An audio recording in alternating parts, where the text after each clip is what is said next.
Bismillahirrahmanirrahim. Assalamualaikum warahmatullahi wabarakatuh. Teman-teman sekalian, pada kesempatan kali ini saya akan jelaskan tentang bagaimana kita menentukan tetapan kecepatan absorpsi atau KA. Baik, jadi untuk pendahuluan, kita tahu bahwa dalam proses farmakokinetika itu terdiri dari proses absorpsi, distribusi, metabolisme, dan ekskresi. Dan kita tahu bahwa absorpsi adalah fase awal farmakokinetika di mana dalam fase absorpsi ini obat berpindah, kata kuncinya adalah absorpsi adalah obat berpindah dari tempat pemberiannya masuk ke dalam pembuluh darah. Jadi kata kuncinya adalah absorpsi adalah masuk ke dalam pembuluh darah. Tergantung ketika dia pembeliannya per oral, maka misalnya masuk ke pembuluh darahnya misalnya di pembuluh darah di sekitar lambung atau di sekitar usus gitu ya. Kemudian intramuskular, maka pembuluh darah di sekitar muskular. Subkutan juga di sekitar subkutan. Kemudian misalnya uh, sublingual, maka pembuluh darah di bawah lidah. Jadi absorpsi pada intinya adalah bagaimana obat berpindah ke dalam pembuluh darah. Dan kita tahu bahwa di dalam farmakokinetika kita uh, membuat atau menentukan parameter ya, parameter uh, dan parameter ini gunanya adalah untuk mengkuantifikasi, mengkuantifikasi artinya mengukur, menghitung, ya, jadi ada angkanya. Dan parameter untuk mengkuantifikasi proses absorpsi adalah Ka, ya, Ka, konstanta kecepatan absorpsi, ya, Ka. Dan parameter K ini adalah merupakan salah satu parameter farmakokinetika primer. Jadi kita ingat ada parameter farmakokinetika primer, sekunder, dan turunan ya. Kalau parameter primer adalah parameter yang langsung dipengaruhi oleh kondisi tubuh. Jadi ketika kita tahu bahwa obat memiliki sifat fisika kimia tertentu dan kemudian obat dalam proses farmakokinetika obat merespon dalam bentuk absorpsi, distribusi, metabolisme, dan ekskresi berdasarkan sifat fisika kimia obat tersebut. Ya, dan ketika ada kondisi tubuh yang kemudian berubah, ya maka responnya berubah sehingga parameternya berubah. Dan parameter yang langsung dipengaruhi oleh perubahan kondisi tubuh adalah parameter primer. Kalau sekunder itu parameter yang dipengaruhi oleh parameter primer, tersier adalah turunan adalah parameter yang dipengaruhi oleh parameter yang lain ya. Jadi kombinasi antara parameter yang lain. Ini ada primer, sekunder, dan turunan. Dan Ka sendiri, tetapan kecepatan absorpsi adalah parameter primer. Artinya apa? Artinya langsung dipengaruhi oleh isi tubuh. Baik, saya akan memberikan sedikit overview ya bagaimana obat kemudian diabsorpsi. Ketika ada 10 molekul ya obat yang dikonsumsi oleh pasien katakanlah ya, maka kemudian ini saluran GI ya, GI tract, kemudian obat mengalami disintegrasi, kemudian disolusi fase-fase di biofarmasetika, yang Anda belajar di biofarmasetika, disintegrasi, kemudian disolusi. Kemudian uh, dari 10 molekul tadi, ya dari 10 molekul tadi kita lihat ada obat yang biliary excretion langsung diekskresi melalui jalur biliari yang kemudian dikeluarkan bersama-sama dengan feses. Kemudian ada juga obat sebagian yang kemudian termetabolisme.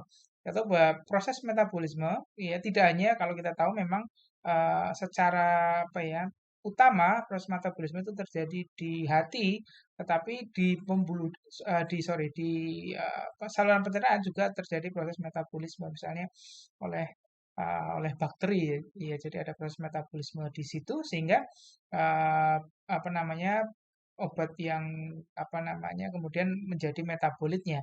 Sehingga misalnya tadi ada 10 kemudian satu termetabolisme, satu masuk ke dalam proses biliary excretion, maka tinggal 8. 8 itulah yang kemudian dibawa ya carried by portal circulation to liver. Yang masuk ke portal hepatika, masuk ke dalam hati, Dan di hati dia tergantung, sekali lagi tergantung sifat fisika kimia obat tersebut. Maka misalnya tadi dia bisa di metabolisme di apa namanya di pencernaan misalnya. Berarti obat itu merupakan substrat. Sama seperti di sini obat ini di metabolisme di hati, berarti obat tadi misalnya merupakan substrat juga ya oleh enzim-enzim yang ada di dalam hati. Misalnya yang terkena sitokrom P450 ya, family sitokrom P450. Berarti kalau obat tadi merupakan substrat, maka dia akan di metabolisme. Kalau dia bukan merupakan substrat, ya maka kemudian ya dia tidak termetabolisme. Dan kalau misalnya ini katakanlah dua ya sebagian obat tadi termetabolisme, masih ada obat yang yang tidak dimetabolisme, yang masih dalam bentuk aktifnya ya. 6 molekul obat escaping metabolism go on to systemic circulation, masuk ke dalam pembuluh darah sirkulasi sistemik. Nah, dari angka tersebut maka kita bisa mengetahui nilai F ya, nilai bioavailabilitas obat sebesar 0,6 atau 6/10. Kenapa? Karena dari 10 obat molekul obat 6 bagian yang kemudian masuk ke dalam sirkulasi sistemik.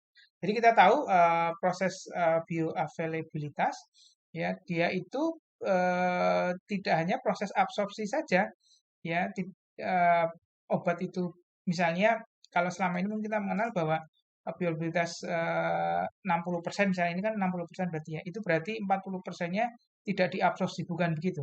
Jadi yang tepat adalah ketika probabilitas 60%, artinya yang masuk ke dalam sirkulasi sistemik ada 60%.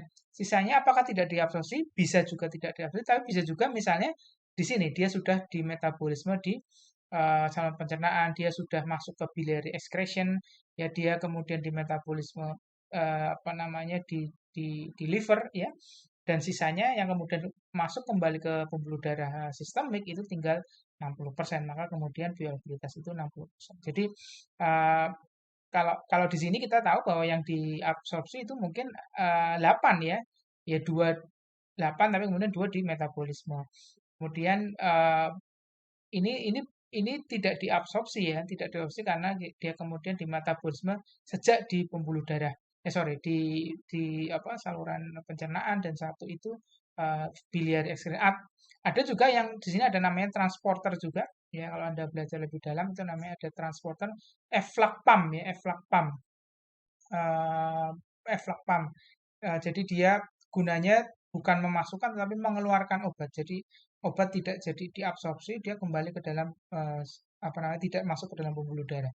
Ya namanya PGP ya, P glycoprotein ya. P glycoprotein itu adalah efflux pump ya, salah satu transporter yang berfungsi untuk mengeluarkan yang mencegah obat masuk ke dalam pembuluh darah. Nah, itu kemudian bisa mempengaruhi nilai F obat ya, bioavailabilitas obat. Jadi setelah Anda mendengarkan video ini, harapannya Anda semakin paham bahwa bioavailabilitas itu bukan hanya obat yang diabsorpsi saja, tapi kemudian obat yang ya ini yang apa total obat yang ya terhindar dari metabolisme di apa namanya apa ini saluran pencernaan, yang tidak kena biliary excretion, yang bukan merupakan eflak substrat dari P-glycoprotein, yang tidak kena metabolisme di liver, dan ini kemudian masuk ke dalam pembuluh darah sistemik. Nah, itu yang disebut sebagai bioavailabilitas. Oke.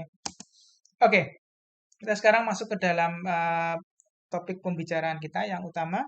Um, ini adalah bagaimana kita menentukan nilai Ka atau tetapan kecepatan absorpsi dengan metode residual ya. Nama lainnya metode residual stripping or peeling or feathering. Jadi metode residual ini nama lainnya adalah stripping, peeling, feathering. Oke. Misalnya suatu obat diberikan secara peroral ya. Intinya adalah ekstravaskular ya. Ekstravaskular adalah obat-obat yang di dalamnya ada proses absorpsi ya, karena pembeliannya ekstravaskular bukan intravaskular. Ekstravaskular itu macam-macam, bisa peroral, bisa subkutan, intramuskular, ya, suppositoria, apapun yang obat tadi tidak langsung masuk ke pembuluh darah disebut sebagai pemberian ekstravaskular. Peroral yang paling umum ya, kita tahu bahwa kalau kita apa namanya dalam kehidupan nyata itu pemberian peroralnya adalah pemberian yang paling umum. Misalnya obat diberikan dengan dosis 500 mg kemudian konsentrasi obatnya ini ya teman-teman sekalian. Ini ada waktu ya, jadi kita pasien diberikan per oral kemudian atau apa namanya apa istilahnya ya, apa namanya, seorang yang terlibat dalam penelitian ya, kemudian diambil darahnya di waktu tertentu. Setengah jam setelah pemberian obat, 1 jam, 2 jam, 4 jam, dan seterusnya. Kemudian di tiap waktu tadi diukur konsentrasi obatnya, ya 5,36, 9,35, 17,19, dan seterusnya. Kalau Anda lihat gambar ini, ya kalau Anda lihat gambar ini maka awalnya 5, kemudian 9, ini naik ya, 5, 9, 17 naik. Berarti di situ ada proses absorpsi di situ. Karena bedanya dengan intravaskular, ya, kalau di intravaskular kan itu pemberian apa namanya, konsentrasi obat dalam darah di waktu yang awal itu pasti paling tinggi. Jadi eh, paling tinggi di atas, kemudian lama-lama turun. Tapi kalau ini Anda lihat 5,36, 9,35, 17, 25, 29 ini naik terus. Berarti di situ ada proses absorpsi di situ. Kemudian habis itu baru turun 29, kemudian turun 26, 19, 13, 5, 2, 0,49. Jadi kalau di gambar itu ya seperti ini ya. Jadi ada semacam naik gitu, kemudian turun. Ya, kita lihat. Maka untuk mengetahui nilai Ka, kelapan kecepatan absorpsi dengan metode residual, kita langkah pertama adalah tentukan fase eliminasi obat. Ya, menentukan fase eliminasi obat. Eliminasi obat adalah kalau Anda uh, belajar atau mengingat kembali bagaimana pemberian obat secara intravaskular ya, fase di fase-fase akhir ya, fase akhir, fase eliminasi obat, ya caranya sama. Jadi misalnya pada contoh ini ambil pada 5 titik terakhir ya, 18 sampai 72 ya. Kemudian langkah kedua, buatlah nilai logaritma dari masing-masing konsentrasi pada fase eliminasi. Jadi ini di log ya, log 19,4 sama dengan 1,29, log 13,26 sama dengan 1,12 dan seterusnya. Kenapa kita perlu di logaritma? Karena ini kita mengasumsikan bahwa obat ini mengikuti ya kinetika orde pertama. Apa? Kinetika orde pertama. Ya, apa itu kinetika orde pertama? Anda mesti mengingat lagi di materi-materi yang lain. Tapi secara umum ya, kalau kita kinetika orde ke nol, maka apa namanya tidak perlu kita logaritmik, sudah linear. Tapi kalau kinetika orde pertama, maka kalau kita ingin linear, maka kita harus buat dalam bentuk logaritmik, logaritmik ya. Jadi kita logkan. Kemudian langkah ketiga, tentukan persamaan regresi linear. Ini umum aja, Y sama dengan A plus BX. Apa Y sama dengan A plus BX? Y-nya apa? Log konsentrasi. Ini log konsentrasi. X-nya waktu. Ya. Jadi kita masukkan kalkulator atau pakai komputer gitu ya. Anda harus familiar gimana caranya ya. Regresi linear ya. Jadi 18, X-nya, Y-nya log 1, ya, 1,29. Anda bisa masukkan log 19,4 atau langsung 1,29. Di 18, kemudian apa namanya, Y-nya 1,29. 24 X-nya, Y-nya 1,12 dan seterusnya. Ya, Anda lihat sini X-nya adalah waktu, ya, waktu ini dalam jam. Anda harus ingat juga satuannya. Kemudian Y-nya log konsentrasi ini. Kemudian A-intercept, ya A-intercept, ya A-intercept di sumbu Y.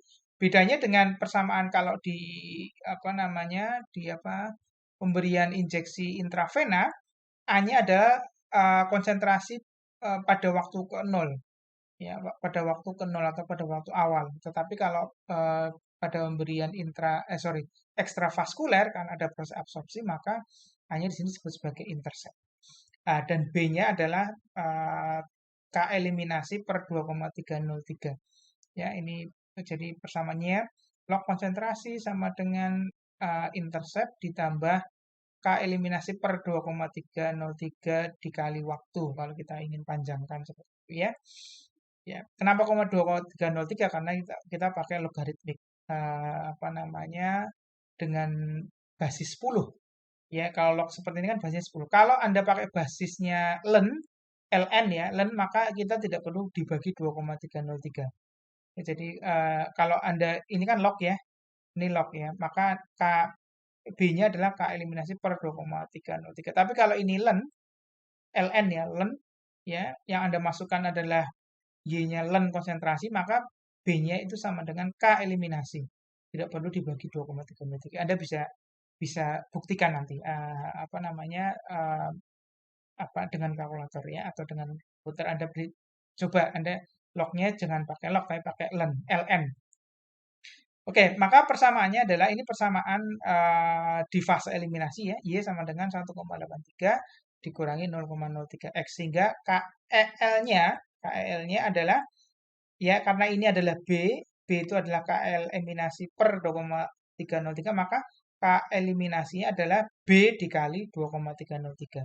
Maka B-nya adalah 0,03 dikali 2,03 sama dengan 0,07 per jam. Ini tetapan kecepatan eliminasi. Oke, kenapa kita harus perlu lihat tetapan kecepatan eliminasi, padahal kita perlunya tetapan kecepatan absolut, ya nanti kita lihat apa manfaatnya. Oke, oke. Berikutnya, ya fase berikutnya adalah tadi ya. Oke, ini gambar dulu ya. Tadi yang fase yang apa? Nah, ini ya, yang ini ya, sini. Ini gambarnya seperti itu teman-teman sekalian. Ya, ini gambarnya. Ini fase eliminasi ya, fase eliminasi. Nih, Anda perhatikan gambar aslinya ini adalah ini ya 0,05 ininya 5,36 sini titiknya ini titiknya. Kemudian titik kedua 1 ya, 1 di sini 9,35 di sini. Kemudian 2 masih di sini 17,18. Jadi gambarnya ini nih. Ya, jadi gambar ini teman-teman sekalian, gambar ini ya. Kalau di kurvanya seperti ini. Ya, ini. Jadi ini naik ya, kemudian turun. Anda jangan bingung dulu ya dengan garis yang lain. Sekarang kita konsentrasi garis ini. Ya, set turun. Nah, inilah gambar ini. Ya. Ah, yang tadi kita sudah selesaikan adalah eliminasi. Fase eliminasi. Ya, fase eliminasi adalah mulai dari titik 18 ini ya, sini 18 sampai 72. Ya. 18,72, 19,4. Anda lihat ini 19,4. Mana ini? Ini ya, 19,4, kemudian 13,26 di sini dan seterusnya. Anda lihat di sini, kenapa Anda lihat skalanya ya, skalanya di sumbu X waktu skalanya normal nih. 1, 2, 3, 4, 5, 6, 7, 8, 10, kemudian 11, 12, 20, 21, 30, gitu ya normal nih. Tetapi di konsentrasi ini, di sumbu Y-nya, di konsentrasinya, skalanya adalah logaritmik. Skalanya adalah apa? Logaritmik. Logaritmik. Anda lihat sini ya 0,1, 0,2 dan seterusnya 1. Kemudian 10. Kemudian 100. Anda lihat 1 di sini 0 ya, di sini ya 0 sini. Kemudian 1, kemudian 10, kemudian 100. Ya ini adalah skala logaritmik. Skalanya logaritmik dan Anda jangan lihat ini dulu ya. Anda lihat ini, Anda lihat maka yang dimasukkan itu adalah Anda sudah di skala logaritmik kemudian pakai 19,4 dan seterusnya. Ya. Nah, kalau untuk sebenarnya Anda bisa menggunakan gambar ini ya untuk menentukan ya apa namanya misalnya T setengah dan sebagainya. Karena mungkin itu di pembahasan tentang ini ya apa namanya tentang misalnya injeksi intravena. Anda bisa menggunakan gambar ini untuk menentukan T setengah. Ya, T setengah adalah waktu yang oke saya berikan sekilas. T setengah adalah waktu yang dibutuhkan konsentrasi turun setengahnya. Misalnya dari 10 ke 5. Ya, dari 10 ke 5. Maka 10 tarik ke sini, set. Ya, kemudian 10 ke 5 ya. 5 tarik ke sini, set. Maka Anda lihat dari 10 ini Anda tarik ke bawah, set. 5 tarik ke bawah, set. Maka inilah T setengah. Jadi waktu yang dibutuhkan untuk menjadi setengahnya. Dari 10 ke 5. Berapa? 10 jam. Ya, jadi ini di elimination phase. Persamaan garisnya ini, Y sama dengan 1,83 minus 0,03X. Ini ya, persamaan garis ini. Ya, persamaan garis ini. Ini adalah persamaan garis ini yang di fase eliminasi. Ya, ini absorpsi, ya absorption phase, kemudian ini elimination phase. Yang ini nanti Anda akan dapat setelah ini. Oke ya, jadi Anda paham gambar bagaimana kemudian dari data ini Anda bisa dalam bentuk gambar. Sekali lagi, semi logaritmik disebut sebagai skala semi logaritmik karena di sumbu X-nya adalah apa namanya? Skalanya skala linear biasa ya 10, 20, 30 gitu. Sementara di sumbu Y-nya adalah logaritmik. Maka namanya semi logaritmik. Oke. Oke, kita lanjutkan. Maka selanjutnya tadi kan baru langkah 3 ya. Langkah 3. Maka langkah keempat adalah gunakan persamaan garis pada fase eliminasi. Mana persamaan garisnya ini? Dia sama dengan 1,83 min 0,03 X ya persamaan garis itu pada fase eliminasi untuk mendapatkan nilai log konsentrasi ekstrapolasi pada fase absorpsi. Intinya adalah gini, teman-teman sekalian. Dari persamaan ini, Y sama dengan 1,83 minus 0,03 X, maka Anda diminta mencari ini, nih, ekstrapolasinya. Sebenarnya kan titik aslinya ini, teman-teman. Ini titik aslinya ya, oke? Ini titik aslinya gini, ini titik aslinya. Untuk membuat metode residual, kita diminta untuk membuat titik ekstrapolasi. Ya, sebenarnya ini titiknya tidak ada, tapi kita buat ekstrapolasi. Ya, ini ekstrapolasi namanya. Jadi kita panjangkan garis ini untuk kemudian nanti ketemu di sini. Dan namanya ekstrapolasi. Nah, yang kita panjangkan, yang kita ekstrapolasi adalah titik-titik di fase absorpsi. Jadi ini, kita ambil misalnya titik pertama sampai ke 4, 0,5, 1, 2, 4. Maka kita masukkan nih, waktu jam 0,5, kita masukkan ke sini. Ya, 0,5 kita masukkan ke sini, kemudian kita nanti dapat Y-nya berapa. Ya, maka nanti ekstrapolasi di sini. Ya, kemudian 1 kita masukkan ke sini, ya, kemudian dapat Y-nya berapa, ya, maka ini. Ya, ini log konsentrasi ekstrapolasi. Ya. Sekali lagi hasilnya apa? Hasilnya adalah masih log, ya. Karena kita tahu bahwa nilai Y adalah nilai log. Y-nya kan nilai log ya. Kita masukkan X-nya, maka Y-nya nilainya adalah log. Maka 1,81, 1,8, 1,77, 1,71 ada nilai lognya. Maka kita perlu buat tabel tambahan. Bagaimana dengan konsentrasinya? Maka kita anti-logkan saja. Maka anti-log 1,81 sama dengan sekian, 1,8 sama dengan sekian, dan seterusnya. Ini di langkah kelima. Anti-log konsentrasi pada langkah keempat untuk mendapatkan konsentrasi ekstrapolasi. Ya, 64,56 misalnya ini ya. 64,56. Anda lihat ya, 64,56. Ya, ini berarti 64,56. Betul ya ini? 64,56 di sini. Ya. Ini 64,56 antara 60 sampai 10 ya. Kedua, 63,09. 63,09. Ya, masih di sini juga, ya sekitar sini begitu ya. Dan seterusnya. Oke? Nah, langkah berikutnya, langkah keenam adalah nah ini. Langkah keenam adalah tentukan konsentrasi residual. Residual ini nanti sesuai dengan namanya nih, metode residual. Residual itu apa sih? Residual kan sisa ya. Residu. Residual dengan kenapa kok namanya residual? Karena kita pada prinsipnya mencoba mengurangi konsentrasi pada ini, konsentrasi ekstrapolasi dengan konsentrasi ya yang sebenarnya. Ya, yang sebenarnya kan ini nih, ya kan betul ya. Ini kan konsentrasi ekstrapolasi. Jadi kita mengurangi konsentrasi ekstrapolasi dikurangi konsentrasi yang sebenarnya, maka disebut sebagai konsentrasi residual. Nah, ini kemudian kita dapat konsentrasi residual.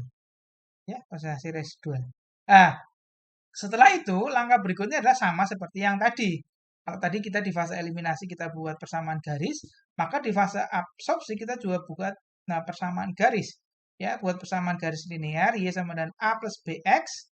Ya, Y-nya adalah log konsentrasi residual. Jadi kita logkan ini. Ya, kita logkan ini. Mestinya ini ada satu tambahan ya. Ya. Atau bisa Anda langsung di kalkulator langsung nulis X-nya 0,5, Y-nya log 59,20 bisa. Atau Anda logkan dulu di sini, logkan dulu, misalnya hasilnya berapa, maka angka itu yang dimasukkan. Boleh juga sama. Tapi prinsipnya adalah sama seperti tadi, kita X-nya adalah 0,5, waktu, Y-nya adalah log konsentrasi residual. Ya. Yang membedakan adalah B-nya nanti. B-nya kalau tadi Anda mendapatkan K eliminasi, kalau dengan yang persamaan kedua ini Anda mendapatkan tetapan kecepatan absorpsi atau KA. Nah, di sini Anda akan mendapatkan nilai KA. Nah, sama, B sama dengan K KA per 2,303 sama. Kalau Anda len kan itu langsung KA, tapi kalau Anda pakainya log maka harus dibagi 2,303.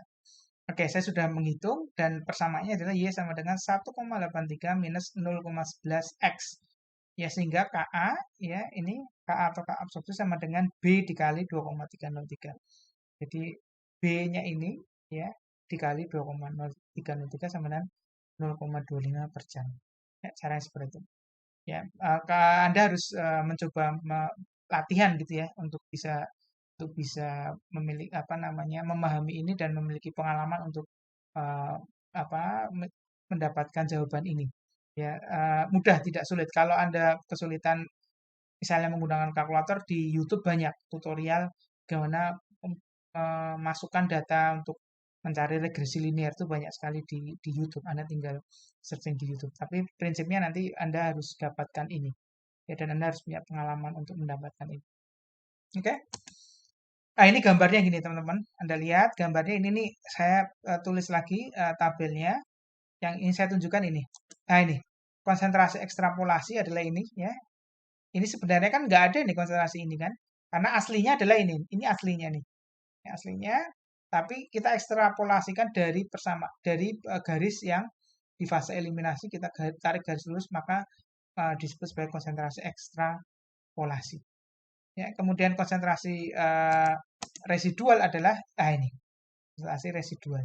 Ya, jadi antara ekstrapolasi dikurangi ya konsentrasi ya ekstrapolasi ini ekstrapolasi dikurangi ini kurangi yang sebenarnya ya yang sebenarnya maka disebut sebagai konsentrasi residual. Nah, konsentrasi residual ini ada garisnya. Maka garis ini adalah persamaan garis untuk konsentrasi residual. Dan ini adalah persamaan garisnya. Ini sama dengan 1,83 minus 0,11 X. Ini ya. Oke. Oke, nanti Anda harus latihan sendiri menggunakan kalkulator supaya bisa menyelesaikan ini. Oke, lanjutkan. Oke, oke. Tadi saya sampaikan kenapa kok kita harus mendapatkan dulu ketetapan kecepatan eliminasi ya, padahal kita nyarinya KA. Ya pertama memang kalau metode residual kita harus cari itu dulu kecepatan eliminasi, baru kita dapat KA. Tapi ada yang alasan pentingnya bahwa kita lihat bahwa kalau kita nilai Anda lihat di sini ya, ini fase absorpsi ya, ini fase apa namanya eliminasi. Dan di sini Anda lihat garisnya melengkung nih teman-teman. Garisnya melengkung artinya apa? Artinya ini sumbu X-nya, sumbu Y-nya belum dilogaritmik, maka garisnya akan menjadi melengkung. Beda seperti ini. Ini garisnya menjadi lurus karena ininya sudah dilogaritmakan di sumbu Y-nya. Tapi di sini sumbu Y-nya belum dilogaritmakan nih. Anda masih asli ya. 8, 16, 24, 32, 40 ini kan skalanya masih asli. Masih skala linear biasa. Maka kemudian garisnya melengkung gini. Ya. Maka Anda lihat di sini, oke. Di fase absorpsi maka tetapan kecepatan absorpsi itu jauh lebih besar dibanding kecepatan eliminasi.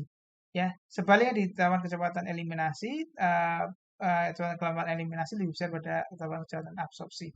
Ya, ini lebih jelas nih. Anda lihat di sini, ketika suatu obat tetapan kecepatan absorpsinya lebih cepat ketimbang tetapan kecepatan eliminasi. Artinya apa? Lebih besar. Lebih besar tuh Anda tahu satuannya. Satuannya kan KA atau K itu kan satuannya sama. Satuannya adalah per waktu. Per waktu itu artinya misalnya per jam, per menit, per detik, per hari gitu ya. Intinya per waktu. Maka semakin besar nilai KA, maka semakin cepat ya, semakin cepat dia tergantung kalau KA berarti semakin cepat dia diabsorpsi. Ya, kalau eliminasi berarti semakin cepat dia dieliminasi. Ya, kalau semakin tinggi KA atau K-nya.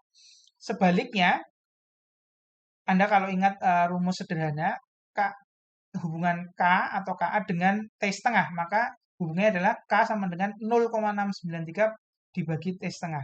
Kalau KA sama dengan 0,693 dibagi T setengah absorpsi.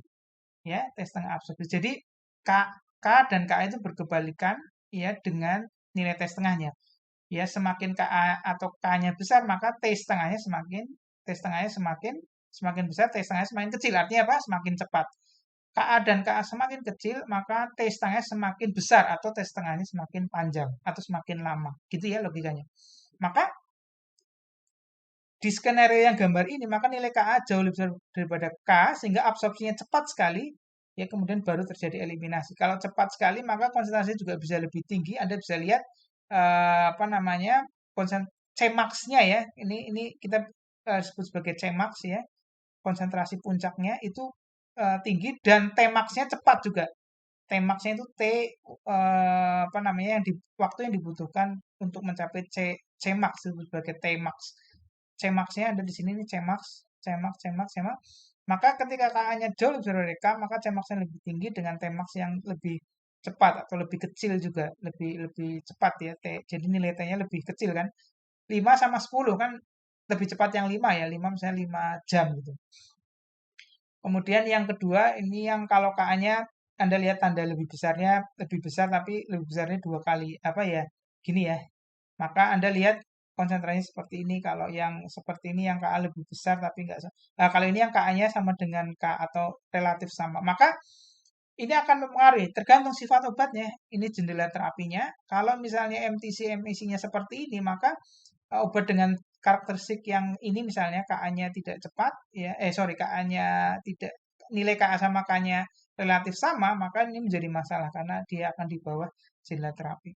Ya, kalau yang ini KA lebih besar dari K akan masuk ke, akan diabsorpsi akan masuk ke dalam tubuh secara cepat, konsentrasi obat di dalam darahnya cepat, puncak ya Cmax-nya tinggi dan Tmax-nya apa namanya cepat ya atau kecil, nilai Tmax-nya kan kecil ya.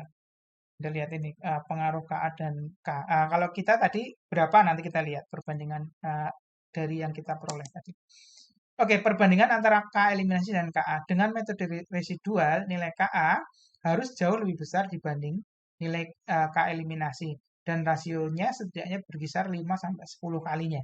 Atau nilai KA itu paling enggak 5 sampai 10 kalinya nilai KL.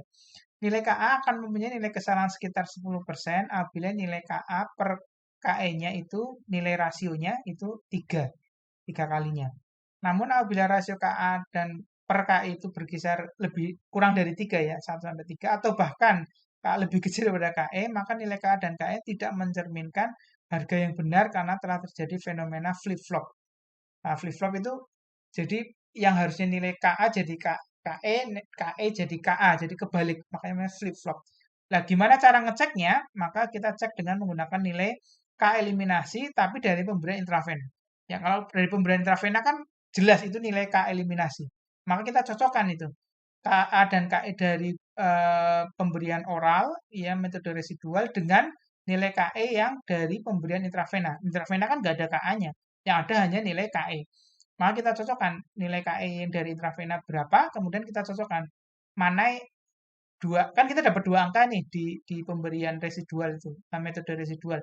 Nah, angka mana yang mendekati nilai KE yang dari intravena itulah yang menjadi nilai KE-nya.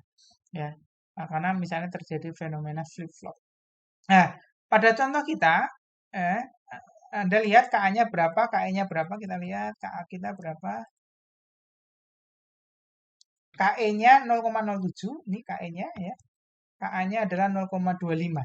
Ya, maka rasio KA per KE sama dengan 0,25 dibagi 0,07 sama dengan 3,57. Ya, di sini berarti ya.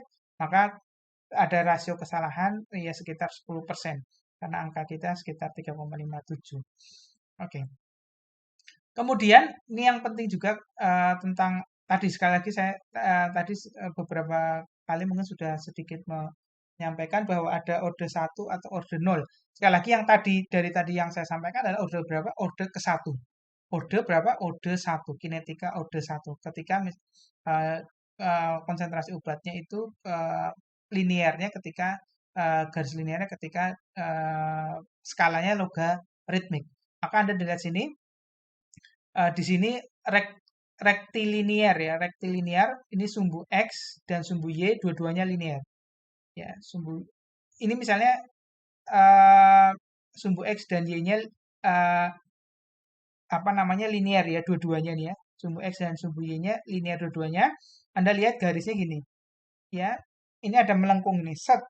Ya, kemudian berarti ada melengkung ya. Berarti kalau di sini bukan linear. Kurva yang dihasilkan tidak linear karena ya artinya apa namanya? Kita harus merubah skala di sumbu y-nya menjadi skala logaritmik. Ya, ini makanya disebut sebagai semi logaritmik. Sumbu x-nya linear tadi ya, misalnya 10, 20, 30, 40, 50 kan? Kelipatan 10. Kelipatan 10. Tapi sumbu y-nya logaritmik. Kelipatannya bukan 10, 20, tapi 0, 1, 10, 100, 1000.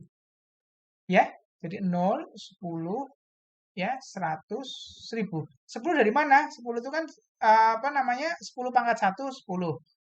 Ya, 10 pangkat 2, 100, 10 pangkat 3, 1000. Itu makanya namanya logaritmik. Ya, jadi semilog ya, makanya ada namanya kertas semilog. Ya, kalau belajar farmakokinetik Anda ingat ada namanya kertas semilog. Anda bisa bisa googling itu kertas semilog bentuknya seperti apa ya. Jadi ada satu satu apa namanya? Satu eh, sumbu x-nya apa namanya? Skalanya normal ya 10, 20, 30 atau 1, 2, 3, 4, 5. Jadi skalanya sama ya. 1, 2, tapi skala yang satunya adalah skala logaritmik. Apa namanya? Semi logaritmik. Sumbu x linear, sumbu y logaritmik. Maka, jika terbentuk garis lurus pada kurva rektilinear, ya jika ini sudah linear, linear ya, kalau dalam gambar ini tidak linear, maka, oke, saya ulangi supaya Anda nggak bingung. Ini di yang atas kalimatnya dibalik aja. Ya, kita dari bawah dulu.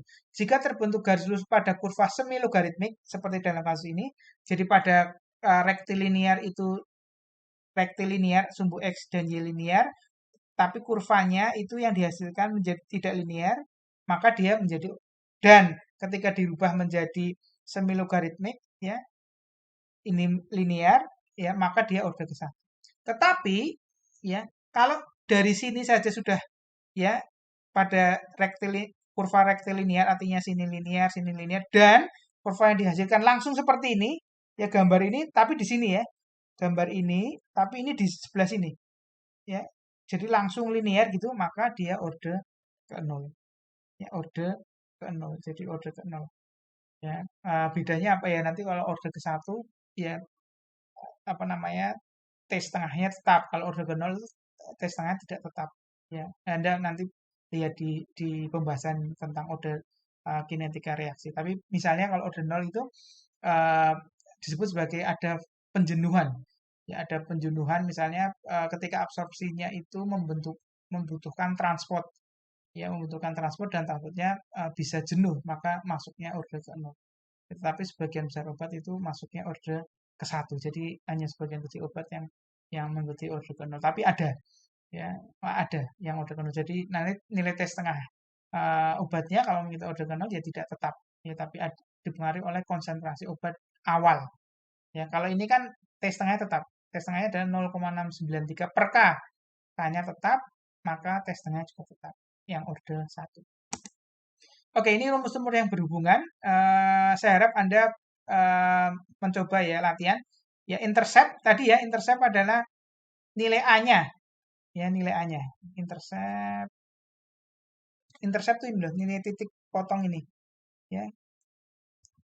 Kalau di dalam persamaan garis ini, nilai ini intercept nih, 1,83 ini intercept. Nilai A kan ya, Y sama dengan A plus BX. Berarti ini A itu adalah intercept. Oke, intercept, nilai intercept itu sama dengan KA, tetapan kecepatan absorpsi, dikali bioavailabilitas, dikali dosis. Ya. Dosis obat ekstravaskuler dibagi V, volume distribusi, dikali KA min K. Ya. Anda tahu interceptnya, Anda tahu KA, Anda tahu K, ya, Anda tahu dosis, maka Anda bisa menghitung F per V. Ya.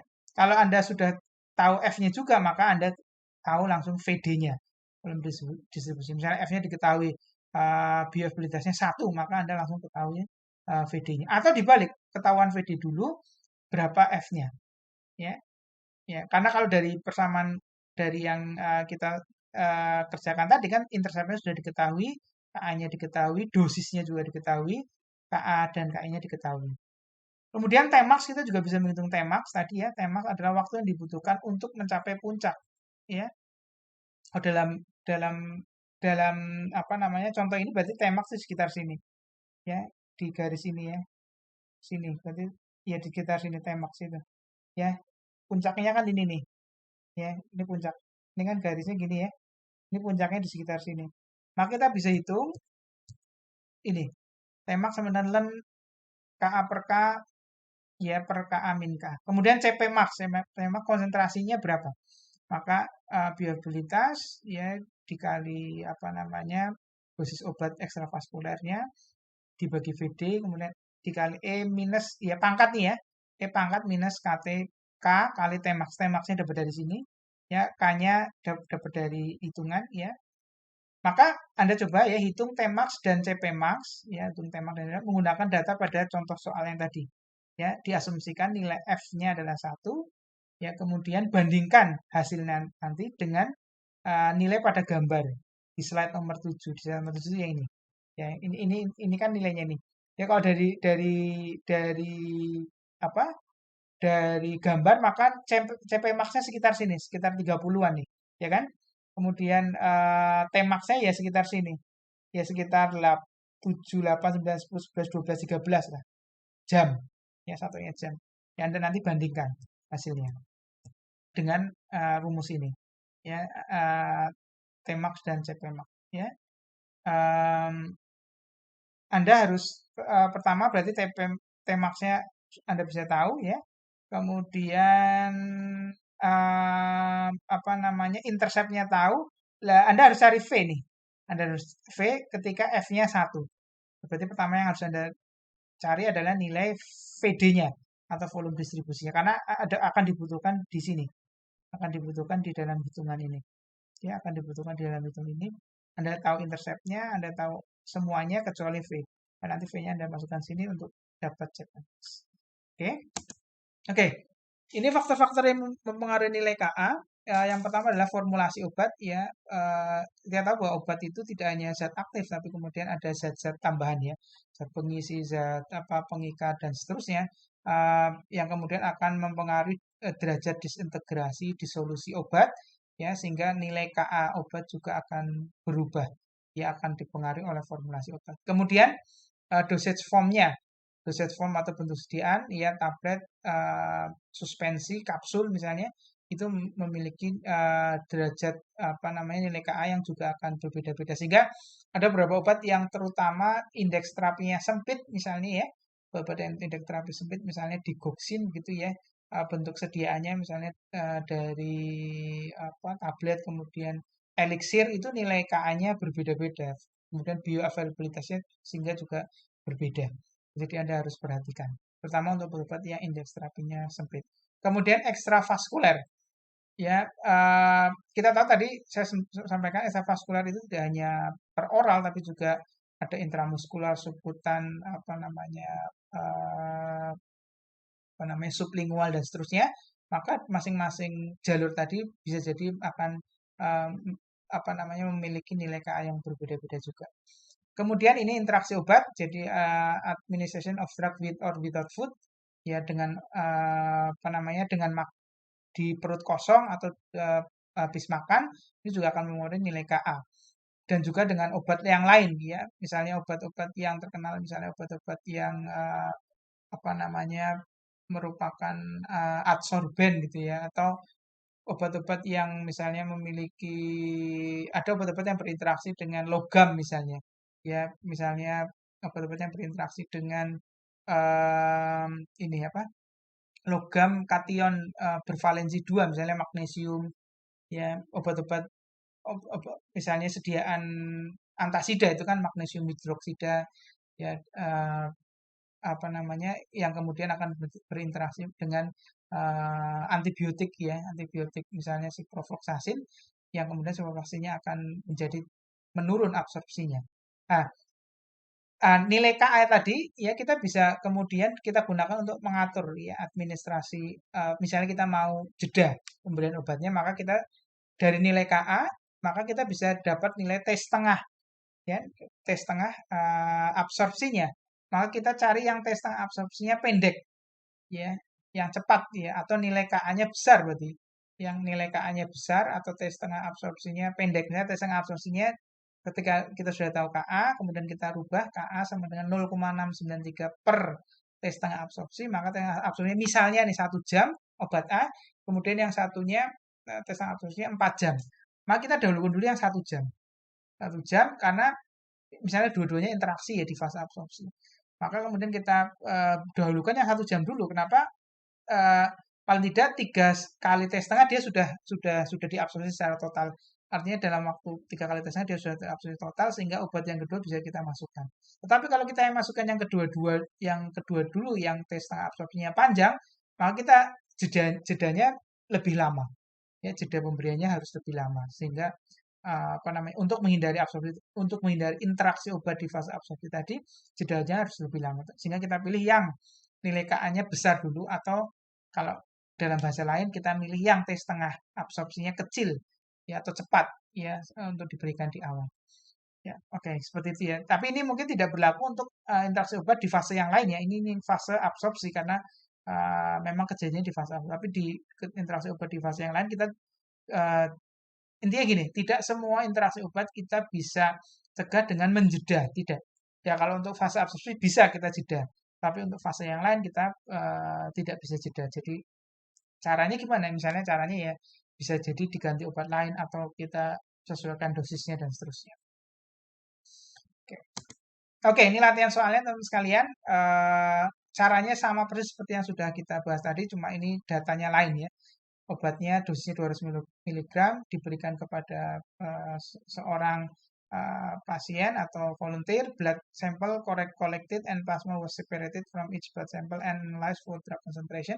Ini konsentrasi obat dalam plasma. Ya ini waktunya. Ya tolong Anda menggunakan cara tadi residual method untuk menghitung KE dan KA. Tolong ini dikerjakan, nanti saya akan apa namanya masukkan apa namanya dalam penilaian juga untuk Anda mengerjakan latihan soal ini. Baik, terima kasih teman-teman sekalian atas perhatiannya. Semoga bermanfaat dan saya cukupkan video kali ini. Assalamualaikum warahmatullahi wabarakatuh.